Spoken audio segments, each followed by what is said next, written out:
Thank you for joining us again. And today we have a guest speaker, Cortney Jones. I'm going to give you a little bit of background on Cortney, and then Cortney's going to take it away. Cortney is a 31-year veteran of the world of creative real estate, having completed over 650 transactions and being in the managing broker, owner of a real estate brokerage and investment company. She brings her experience, expertise, and mastery as an active investor, national trainer, speaker, realtor, and coach. As a realtor, Cortney loves helping other investors increase their portfolio or get started in their investing journey. Her decades of experience provide an invaluable resource to her clients. Cortney is currently personally invested in single-family apartments, hotels, tax liens, and notes. Cortney has authored several courses on creative real estate and runs bestreittips.com, a site designed to provide training to those seeking to enter the field or take their business to the next level. Cortney's passion for helping others show through in her training, coaching, and volunteer efforts, whether she's speaking in front of a group, writing a blog post, traveling with her family, or advocating for abused children. Cortney delivers 100% enthusiasm, energy, and passion. Thank you, Cortney, for joining us today. You can take it away. It is totally my pleasure. I love being here, and this is always a good group with great questions. I'm going to share my presentation here. Thank you guys so much for inviting me. And let's see here. I'm sorry Peggy's not here. I miss Peggy. Hopefully she's feeling well soon. All right. From beginning, there we go. All right, excellent. Everybody see the slides? Yes. Okay, good. So today I want to talk about how to build a team when you're investing out of state. This seems to be a question I've been dealing with a lot, and I don't know if it's because of the change in the markets or it's just people are getting more bold and wanting to kind of go out of their home state. So I thought this would be a really good topic for a lot of people. Are there anybody on the call that already invests out of state? Couple people. Okay, good. Thank you. So as you just heard a little bit about me, I'm actually 33 years now in the business. So I guess I need to update my bio, but it goes by so fast. And yes, I am currently invested in 13 markets and have done a lot of transactions over those 33 years. What I like to say nowadays is that my business works for however I want it to work and whatever's happening in my life. So I'm at the stage, and I've kind of always worked it that way, where, you know, there was a time when my daughter was younger when it was easy to throw her on my hip and do rehabs and go meet with contractors and stuff. And then when she got a little bit older and she was traveling with volleyball tournaments and things, it was harder for me to manage rehabs. So I stopped doing rehabs for a number of years and did other things. And that's what I like about real estate, is that we can really kind of just, once we get exposed to it and we learn the different aspects of it, we can use it to enhance our lives and work around what works for us at the time, because our lives change on a regular basis. And I think it's nice to be able to have a quote unquote career, or in my case, a business and an investment vehicle where you're working it around what works for your life and not the other way around. As you heard, I do run a website called bestreittips.com. And on that site, I do a lot of training, a lot of coaching calls similar to this, where I teach people kind of all the different aspects of running the business. So I'm pretty low key, and I like to just kind of teach as I go. So if you have any questions, don't hesitate to raise the little hand down thing down there. But I'm not going to really talk today about exactly how to pick a market outside of your area. I'm going to talk more about building that team. But just to cover some of the basics, when I am picking a market outside of my area, I obviously look for what, do I like the real estate values and the cash flow options in that area? Most markets tend to be positive towards one or the other, cash flow or appreciation. And so I tend to look at those types of things. I think that we need to have a mixture of both. For instance, if you invest in the Phoenix market, which is one of the areas where I live as well, we're very well known for appreciation, and cash flow is decent, but it's not like cash flow is in the Southeast, right? Where you can make $400 or $500 a month cash flow on a property. You might not get that in Phoenix, but you might get 25% appreciation in a year. So I like to be in different markets for different reasons, depending on that. But you do need to know what that market is. Heavily invested in the Knoxville area for many, many years. And the appreciation there pretty much just kind of goes along at a steady 2 to 3%, which is nothing to write home about.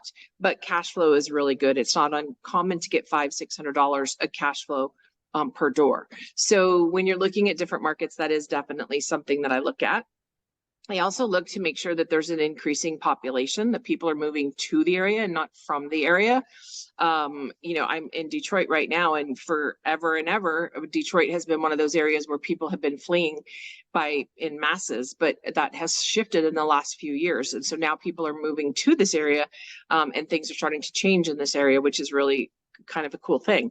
So it's one of those things I look at, including increasing job opportunities. Can people that move there get jobs? The Maricopa County area in Phoenix, for instance, has been the #1 growing county for like 5 years straight, depending on all the different stats that you look at. And of course, they can spin them any way they want. But there's an incredible amount of job opportunities there, and there's just not enough people moving there, even with the groves and groves of people that are moving there. And then I always like to look for multiple employers. I personally like to stay out of markets where there's one employer that's kind of a dominant. Although I do love college towns, if that's all that town has going for it, then I definitely am not going to look at that as an option for an investing market. So those are just some of the key things. And like I said, I could go into, that could be a whole nother presentation on how to pick an outside market, but I wanted to at least have the foundation down about how we pick markets. Then the main thing I look for is, can you find the help that you need? Like, are there people there that want to work? Because depending on what type of investing you're doing, you need people to either manage your properties or fix them up, or maybe both, depending on what you're doing. And so there are certain areas where it's really hard to find employees or anybody who wants to work. So that's definitely something that I look at as well. And that's actually kind of what we're going to primarily talk about today. So who do we need to start with? First of all, obviously, for most of us, we need a realtor. That's not always the case, but oftentimes it is. A property manager for doing any kind of buy and hold type of things. A contractor, almost always. If you're just doing light rehabs or just doing buy and hold, obviously, sometimes your contractor can come from your property manager, but oftentimes you'll pay a lot more for them. A good real estate attorney, and depending on your model, you may need more than one real estate attorney, and then of course a title company. Now we could come up with a ton of different little sub areas of places and people that you need in your team, but these are kind of the main ones. And I think you'll see as we go through here, once you have these people in place, it becomes pretty easy to plug the rest into place. So here's where I start. This is mostly people look at this and go, wow, that's what you start with. I look for houses that look like this. And the reason is that having been a former broker owner and a licensed agent, and I am still a licensed agent, I know that it takes a unique realtor that works with properties like this. Your everyday type of realtors are not people that are going to take this listing on. And if they do, they're doing it because they just want more listings, but they're not going to give it much attention. It's really a unique unicorn, if you will, of a realtor that likes to work with this type of property. And when they're working with this type of property, then they are attracting the type of investors that I am and that many of you are. And so when they're working with that type of person, then they're also working with the hub of people that we need to know.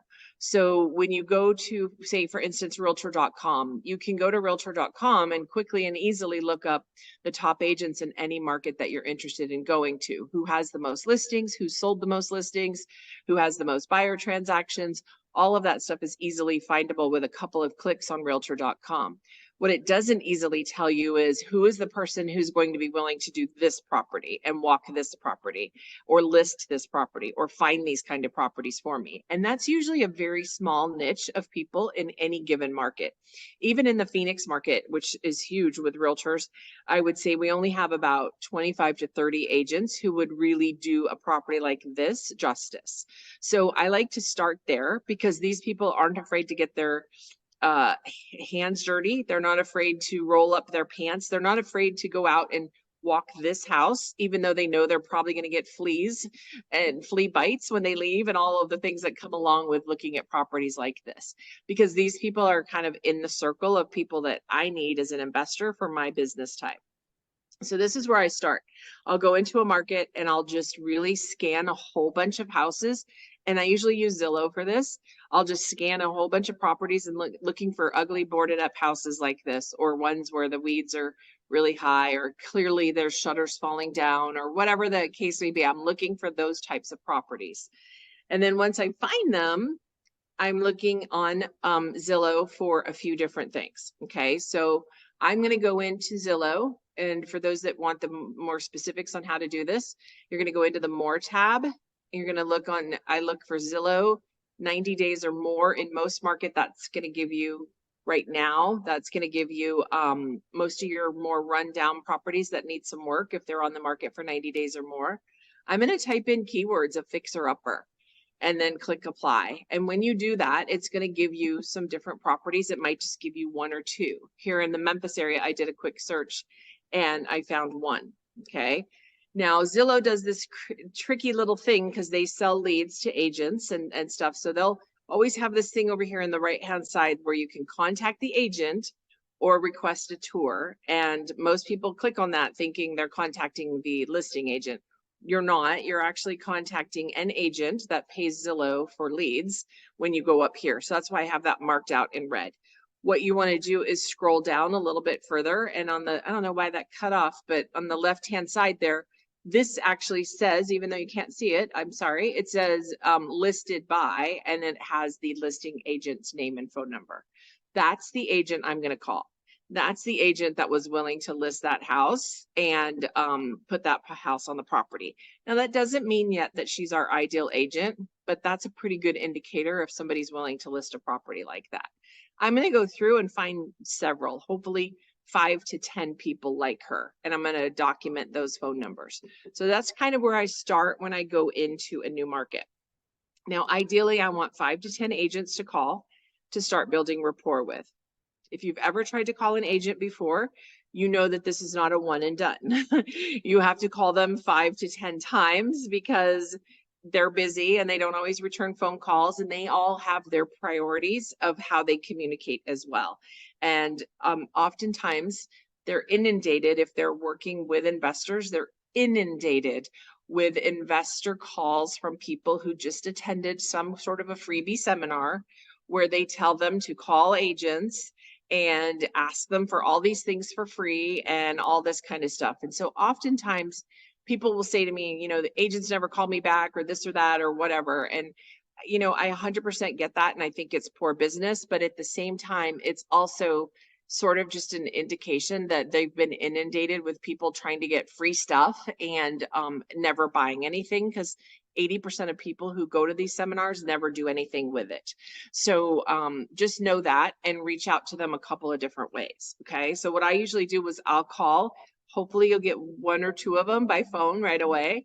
And then I'll also send a text to the same number, because texting today seems to be the primary method of communication for most people.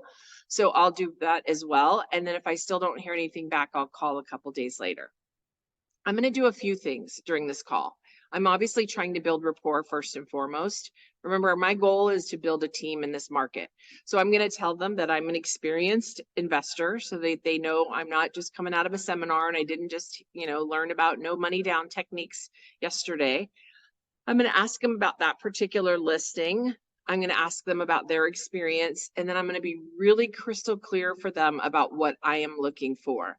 I will tell them things like exactly what my buy box looks like. I'm looking for fixer-uppers, I'm looking for boarded up houses, or if I'm a buy and hold, I'm looking for cap rates of X, I'm looking for minimum number of units of X. So you have to be really clear with them about what it is that you're trying to achieve. Then I'll follow up with an email, whether I talk to them or leave a message, okay? And then I'll also ask them on that call if they have a recommendation for a property manager. So it might just be something like, well, tell me a little bit about this property. I'm looking at coming into that market. I'm not 100% sure which business model I'm going to come into that market with. I'm a buy and hold investor. I also do fix and flips. So I'm not sure what I'm going to be doing in your market yet. I'm kind of trying to get a feel for that. Do you have any insight that might be helpful to me? And sometimes they'll tell you, like we were talking about before, hey, the cash flow isn't great in this market. Appreciation's really good. You can buy properties super cheap and flip them. And so you'll get some indications from the agent on that. We'll build a little rapport, have some great conversations, and then I'll be like, hey, I really appreciate your time and energy. Before I go, as I said, I'm mentioning that I'm building a team in that area. Do you have a property manager recommendation by any chance? Somebody that you've worked with that's just been amazing. And usually a good agent that does boarded up type properties will have at least 1 to 2 good property manager recommendations. So now you've got this, like, if you can imagine kind of a spider web, if you will, you've got 5 to 10 agents that you're going to be calling and talking to, and then you're getting 1 to 2 property managers from each of them. So you're kind of creating this little spider web, if you will. Here's what I do that goes a little bit above and beyond. 2 to 3 days later, I will call them back with a question about the area. There's something that's come up in all of my conversations that I have another question about, or something that someone else said that might have been contradictory to what they said, not in a contradictory, like lying kind of way, but just, everybody has different insight into things. And so I will call them back in 3 days. And the reason I do this is to really start to solidify my name in their head. Okay. I want to build a team with this person, and I want this person to remember me so that when I call or text or whatever, they're not going, Cortney Jones, who is that? Cortney Jones, who is that again? I want to be somebody they remember and think about, because the more they think about my name and associate that with an investor, then they're going to think about me when deals come around. Okay, so 3 days later, I'm going to call them back and ask them a question. Typically, it's a market type question. Hey, I was speaking to one of the property managers that you gave me, and they mentioned XYZ. Do you have any insight into that? I'm also going to say, and I'm not insincere about this, so I don't think people should be fake about it. You want to find I think you should be authentic, but you want to be kind of like complimentary in some way. Remember, I'm trying to build a team with this person. I'm trying to get my vision of what I want to accomplish through to them. And so I'll say something like, you seemed really knowledgeable on the area and you had a lot of insight into the investing arena. I have a question. Could tell me about this or that, type of thing. And then after that conversation, now I've solidified things a little bit more. So we had conversation number 1, followed up with an email. Conversation number 2 had some questions. They've heard my name a few times now. Now I'm going to send them either a handwritten thank you card, which was always my go-to until recently. And now that Starbucks has made it so easy to just send a Starbucks card via text, and every agent uses text. So I have been doing $5 Starbucks cards. So I'll just send a text and say, hey, thank you so much for the information about XYZ. Whatever we talked about. I really appreciate your time and attention and look forward to working with you. And I send them a $5 Starbucks card. So when you do that, you've really solidified things. You don't stop there. Obviously, in a couple days, I'm probably going to be talking to them again with some other questions that I might have, some other things that come up. But by kind of creating this stuff right away from day 1 in the first couple of days, it really kind of helps so that now when they see my number come across their caller ID, they're taking my call. Or if I call and leave a message and they're busy, they're calling me back right away. So that's how I kind of get started with that.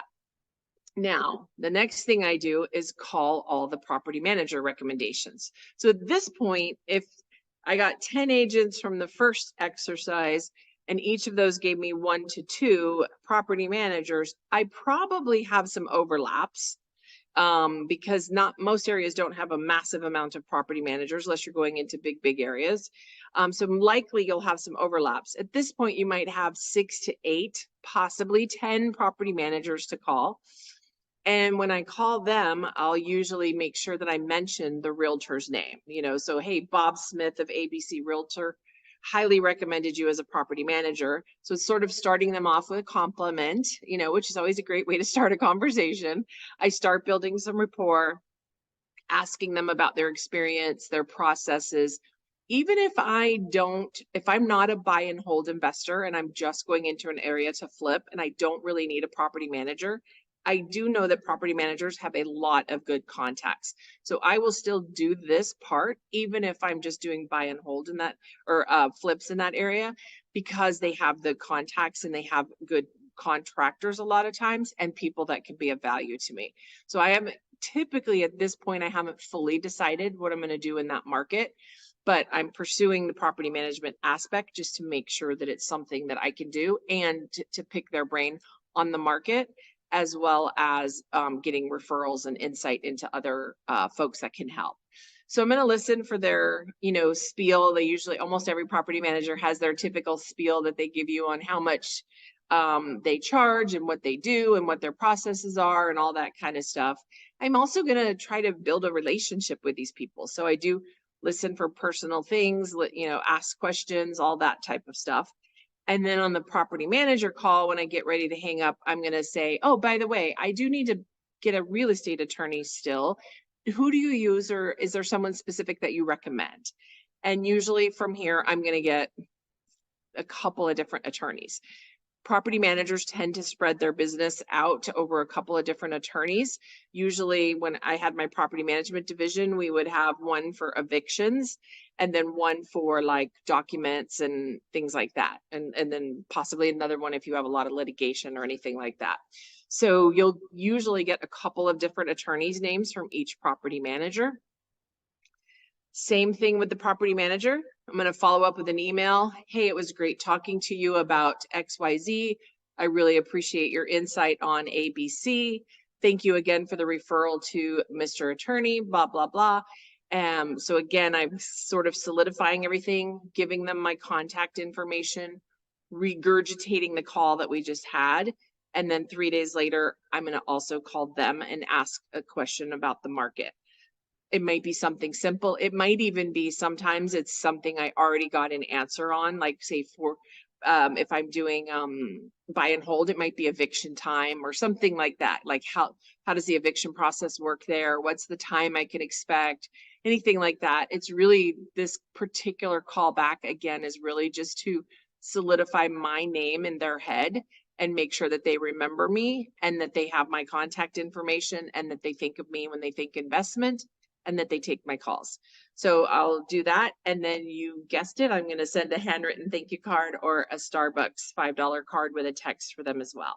So yes, you're going to spend about $100 on Starbucks cards during this process, but you're also getting an incredible amount of knowledge and insight into that market, and also then a bunch of contacts to be able to call and start to build that team.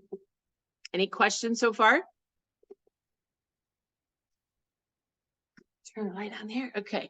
All right. So now I've got some attorneys' recommendations. Same thing. I'm going to basically start calling all of the attorneys' recommendations. This time I'm going to just say that, Jane Jones of ABC Property Management Company highly recommends you as a real estate attorney. With attorneys, they don't really care about, most attorneys are very much about the dollar, right? The fact that if you can even get through to them is amazing. Most of them will have some sort of a quick 5 to 10 minute consult that they'll do. And that's basically what you're doing here. You're going to start building a little bit of rapport, but you are on the clock almost always with an attorney other than that first initial call.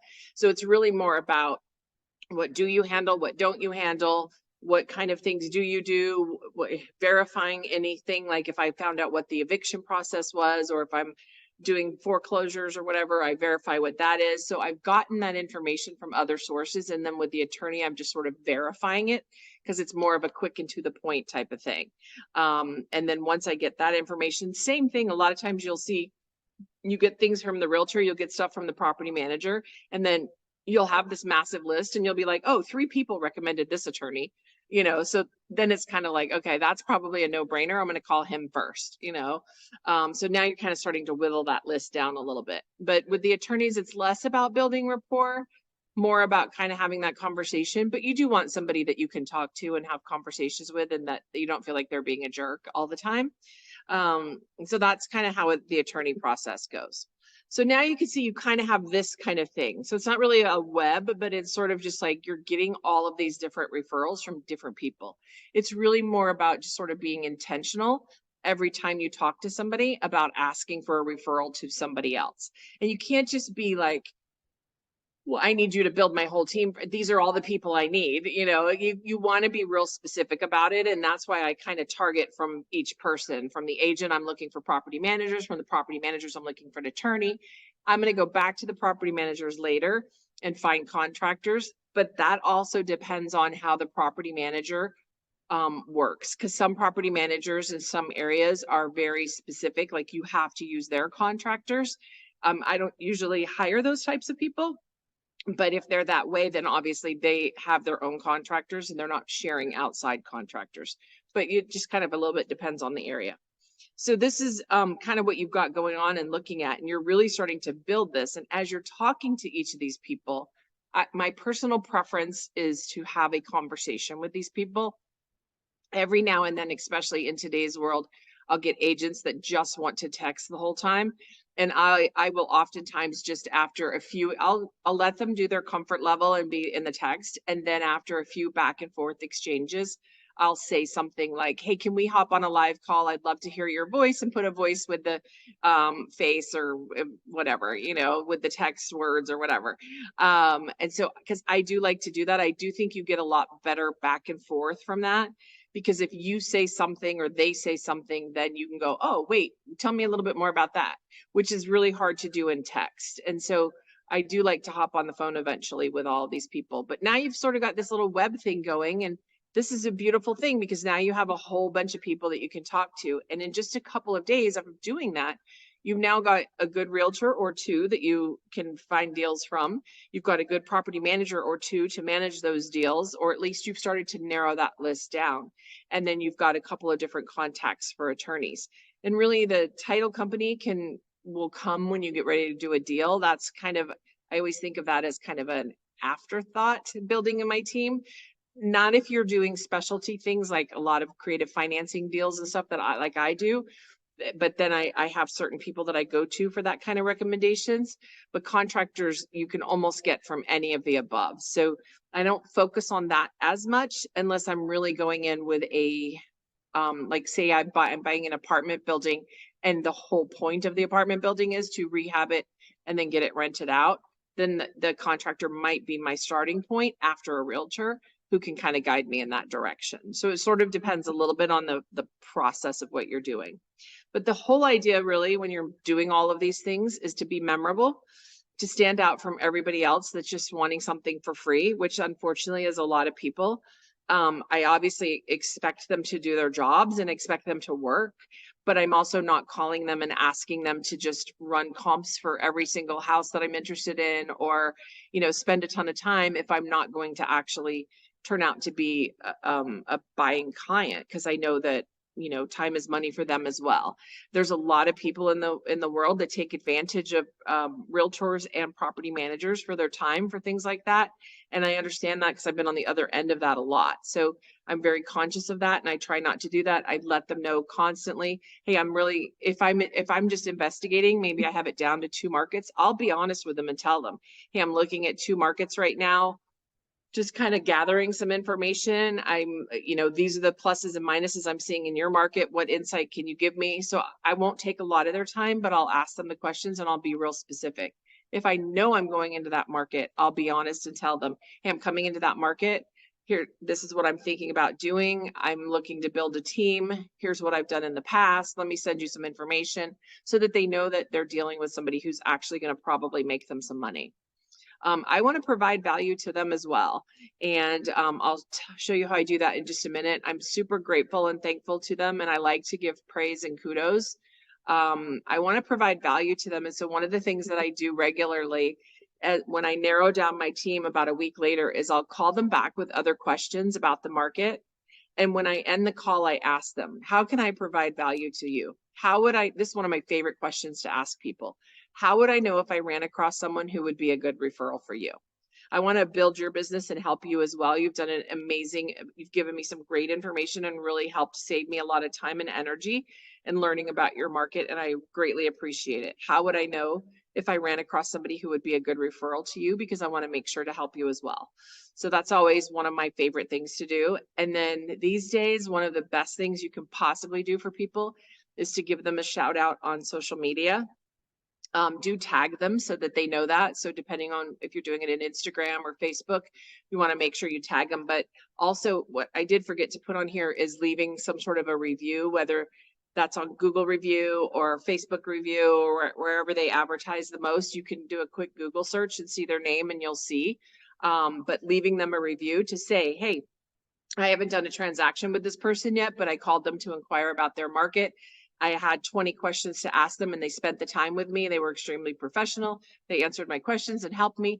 So you're giving them some value by giving them that nice review and helping boost their, their persona online, which is huge for people today.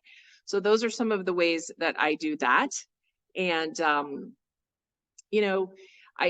all of those things are important, but finding the people is really only step one.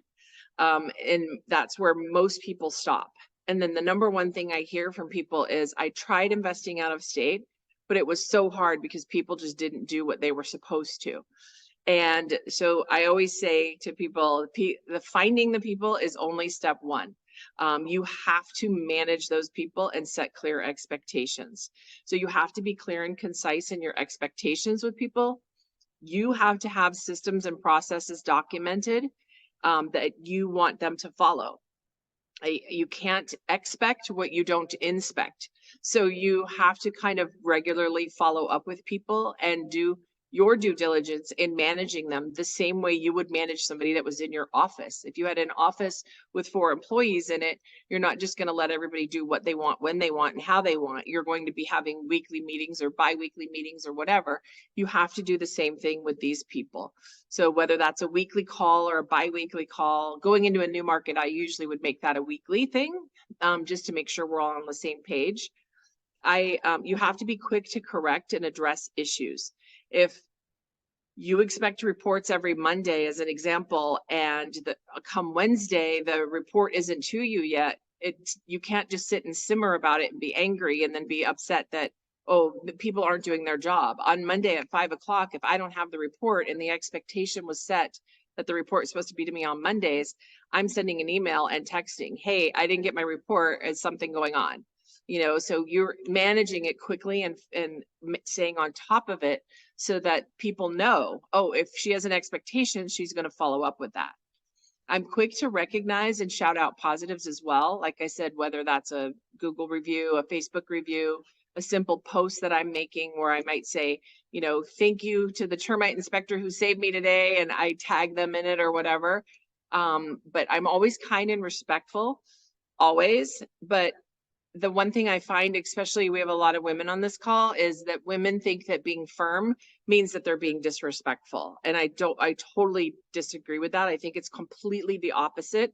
I think it's exactly the opposite to have expectations, not share those expectations, and then be angry with somebody because they don't meet those expectations. Well, how could they? They don't know what they are. So I think you have to be very clear on the expectations that you have for people. And then when they're not meeting those, you call them out on it. And it doesn't have to be rude. It just needs to be firm and obvious. Hey, I just want to chat with you about this. When we first agreed to do business together, I told you I needed reports on Monday, or I told you I needed XYZ. That's not happened the last 2 weeks. So I want to make sure that we're clear that I do expect that going forward. To me, that's honest and open communication. And it's the absolute number one key to building a team anywhere, but definitely out of state.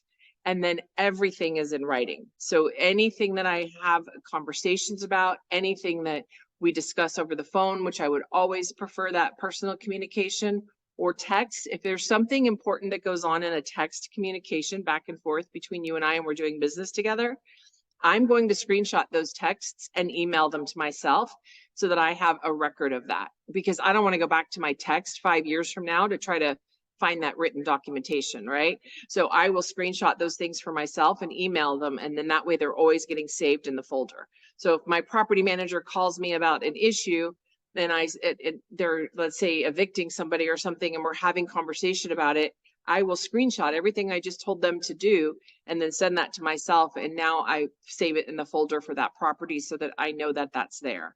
So everything is always in writing, but clear expectations, and then calling people quick when those expectations aren't met. So that is my presentation. Questions, comments, things I can help with or clear up?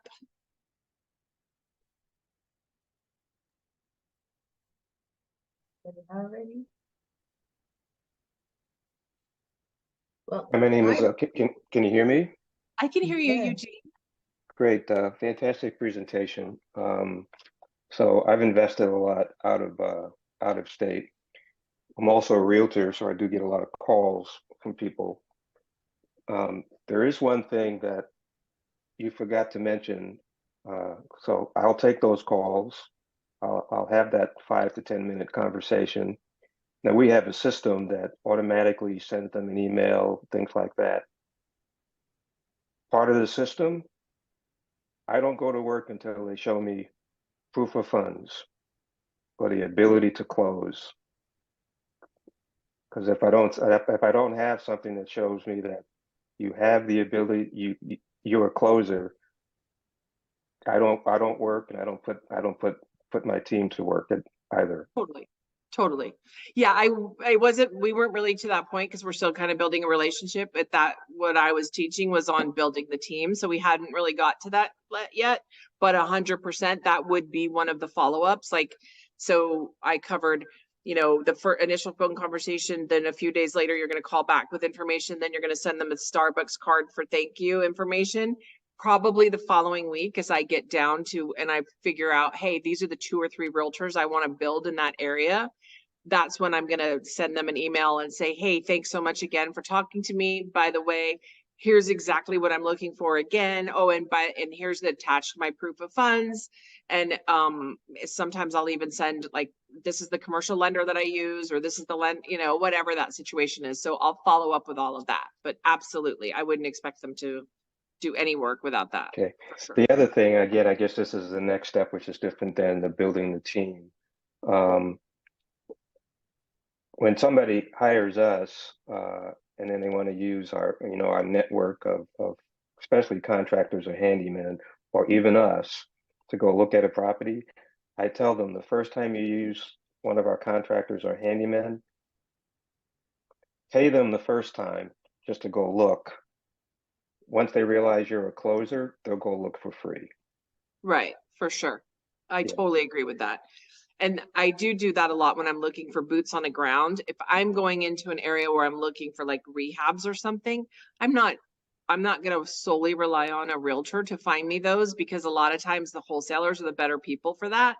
But I am going to start to develop those wholesaler things.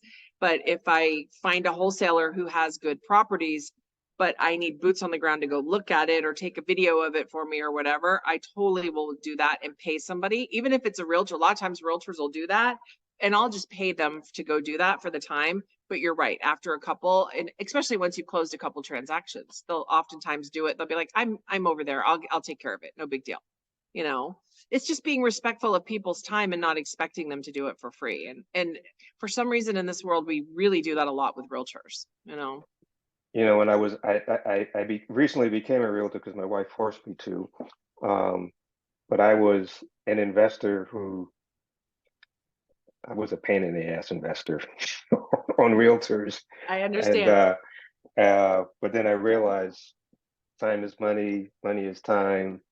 And so when people call me for the first time, I tell them, be respectful of our time, um, and especially people who work with me or are part of our network. Absolutely. And then they always ask me how much, and I said, you negotiate that with them. Right. Yeah. For sure. Yeah. Yeah. Yeah. Anyway, Thank you. fantastic presentation. It's one of the best I've seen for how to do business and build a team out of town. Thank you, Eugene. I appreciate that.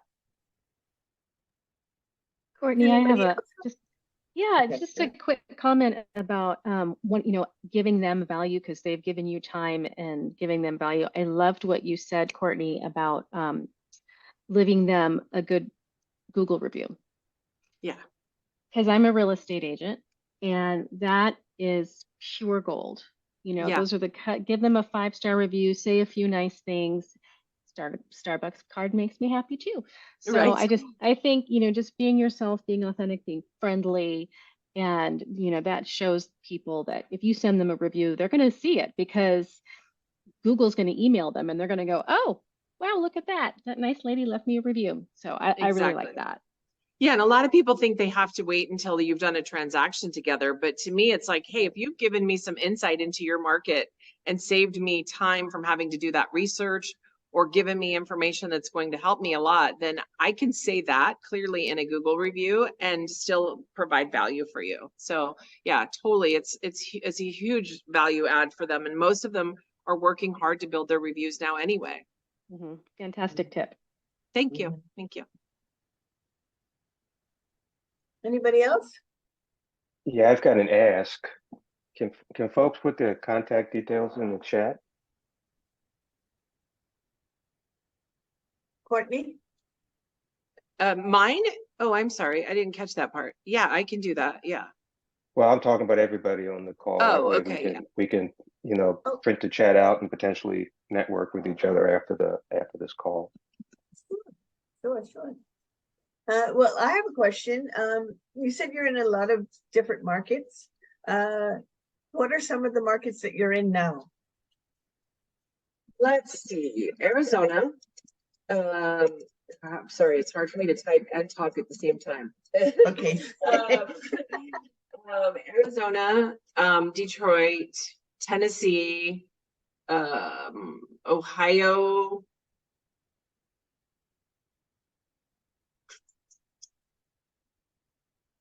That's it right now. Okay, good. And I wanted to ask you for you to give us an example of one of the systems that you think is very important. If you could share an example of that for us. Like a system that I think is very important. Yeah, like when you reach out. Yeah, so I'm a systems person. I think every system is important. And to me, anything that I think I'm going to do more than once, I create a system for. And that system can be as simple as just documenting what the steps are that I'm going to do, like sort of like what I just did for the presentation, the contact day 1, call the realtor, day 2, follow up with an email, day 3, call the realtor back with another question, so that then becomes a system that I use every time I'm going to be making a new contact with a realtor in a new market. I don't know that any one system is more important than the other. To me, just simply systematizing and documenting things as much as possible is the value add and the important part, because almost everything that you do, you're going to do repeatedly. And so in the beginning, when you're learning something new, it's really easy to kind of sit there and be like, okay, I think I got it now. I did this one time, but then you don't do that again for 3 weeks. And all of a sudden now you're like, oh gosh, I don't remember what I did or how I did this or whatever. And so then it takes you 10 times longer than it should to get it done. And if you do that regularly, it's like you're costing yourself more and more time. So anytime I do something, especially for the first time, I'll think to myself, do I think I might actually do this again anytime in the near future, or even, in the next year or so? And if I do, as I figure it out, then as I'm doing it, I will document what that looks like. So it could be something as simple as the screenshot I gave to you guys for like how to go to Zillow and find fixer uppers. It's like I will take a screenshot of it and I'll put 1, 2, 3, 4. So I remember, and then now I've got that in my system. So now if I'm doing that again in 3 weeks, I can just go to that and go, oh yeah, now I remember how to do that. Okay, I've looked at it. But then better yet, ideally what happens is in a month or two, I go, I'm going to hire somebody to start doing this for me now. And I can send them that picture. And now they have the full training, if you will, on how to get that done. And that's sort of why I'm always creating systems, is because it's easier to start to remember it. And then we're all doing it the exact same way. I kind of demand the same thing of my property managers. You know, most property managers, I will say, have some systems of their own, but oftentimes they're not very good. And so I'll even ask for those to be documented, or I'll send them my expectations in a way that it's documented in creating a system for them. That's great. Thank you. So many of the things that we do over and over and over again. So we shouldn't have to struggle with, wait, where do I go for that? How do I find that? What is that? You know, it's like, just write it out. And that can be as simple as just an outline. Okay, I did this, then I did that, then I did this, then I did, you know, and once you have that documented, it's like, okay, well, now you have a system. And someday that system might get more sophisticated. You might put it into a fancy CRM or something that automatically does things like that for you. You know, a couple people on the call said they're realtors. You know, they obviously probably have a CRM that has, you know, regular emails that they send out. They meet somebody at an open house as an example. And it's like, okay, once I put this person in and tag them as an open house attendee, these 20 emails and 15 texts go out to them over the course of the next 5 months to try to get them to remember me and do business with me. It's the same sort of thing in our investing business. I have a quick question. I came on kind of late. I'm not sure if you went over this or not, but nice to meet you. Your presentation is great. I had a question reference to qualifying the real estate agent. What do you look for in the agent and making sure they're the right ones for you to find the right properties? Yeah, I covered it at the very beginning, but really what I look for in the beginning is just people who are willing to work with investment properties. In my world, I tend to do a lot of fixer-upper type things, or I'm looking for boarded up houses or apartment buildings where there's high vacancies and things like that. So I guess this is recorded and that you can go back and watch the beginning recording. I'm going to assume, because we did have a recording issue. So you can watch the beginning of that. But it's really more of a conversation in the beginning with them about what their experience is, what do they know. Obviously, my specialty is creative financing. So when I'm looking for a realtor in a new market, I need somebody that understands creative financing. Where if you're just doing fix and flips as an example in a market, you might have to make 10 realtor calls. I might have to make 50 to find somebody that's understands creative financing. And so it just sort of depends on the business model that you're doing. And then, I mean, I know my business well enough so I can ask questions. A lot of times I'll get people who say, oh yeah, I know all about creative financing. And then I'll ask them a couple simple questions and they can't answer them. And I'm like, yeah, okay. You know, so you by knowing your business and asking the right questions, you can usually uncover whether they're the right person for you or not. For me, it 100% boils down more to their character and their personality more than anything. I mean, I want them to obviously have the skill, but I want to work with people that I want to work with. So I don't want to deal with somebody that's a jerk, or, you know, I don't have anything in common with, or have a pleasant conversation. If I got to talk to you once a week or once every 2 weeks or whatever it is, I want it to be an enjoyable experience. So for me, a lot of it is about that. But as long as they have the qualifications. Absolutely. So what percentage of your deals are creative financing versus, you know, cash, I guess? 99%. Great. Thank you. Probably 99.9, honestly, but yeah. Do you do a lot of subject to or notes? Which do you do more of? Depends on the market and depends on the day, but both, a lot. Okay, cool. I Anybody was else? going to ask a question, but I think Joanna has her hand up. Oh, Pick me, pick me. Oh, okay, Joanna, I'm sorry, I didn't see that. It's okay. Tina and I are just trying to get through this. I want to go back to a little bit because you talked about your systems and processes. And so for me, creating the process it's time consuming, but it is something that I can do what I can't do is find it when I need it. Do you have any tips for the bigger organizational? Are you using Google Drives? How are you quickly remembering where you put those instructions? Yeah, that's a very different answer today than it was 5 years ago. 5 years ago, I could remember a lot more than I can today. These days, I tend to use the search button a lot more than I ever have in the past. So yeah, I make it as simple as possible. I literally have a folder called Systems and Processes. And a lot of times especially now, when I go to file something or go to put something in my computer, when I say file, I mean on my computer, I will think to myself, where would I naturally go for this? And I kind of just go with whatever answer comes to me first and foremost. But if there's two, if I'm like, well, I'd probably go to my systems folder, but I also might go to the property folder, I'll just make a copy for both. And then that way I'm not, because I do tend to be like, wait, where did I put that?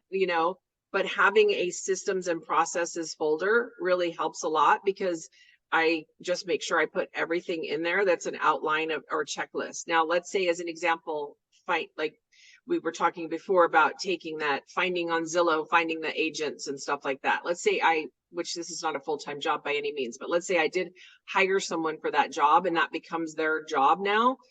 Not only would I keep that picture that I outlined out on the steps to do that in the systems and processes folder, but when I hire them and I give them their expectations, now I have a folder with their name on it, and everything that I've taught them and showed them is in a folder as well.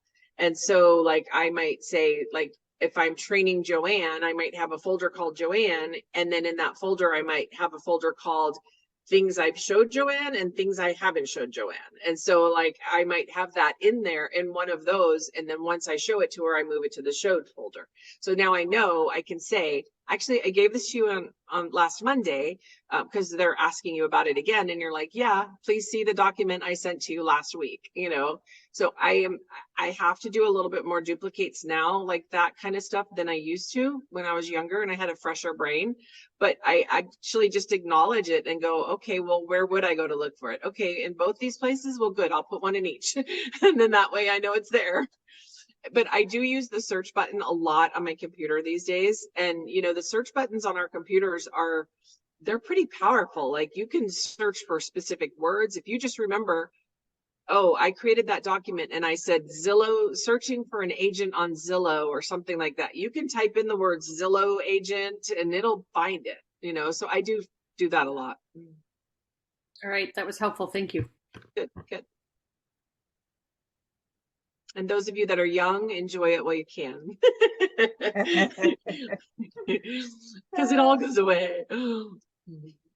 If I have a question, Courtney, but this might be like a whole different training. Okay.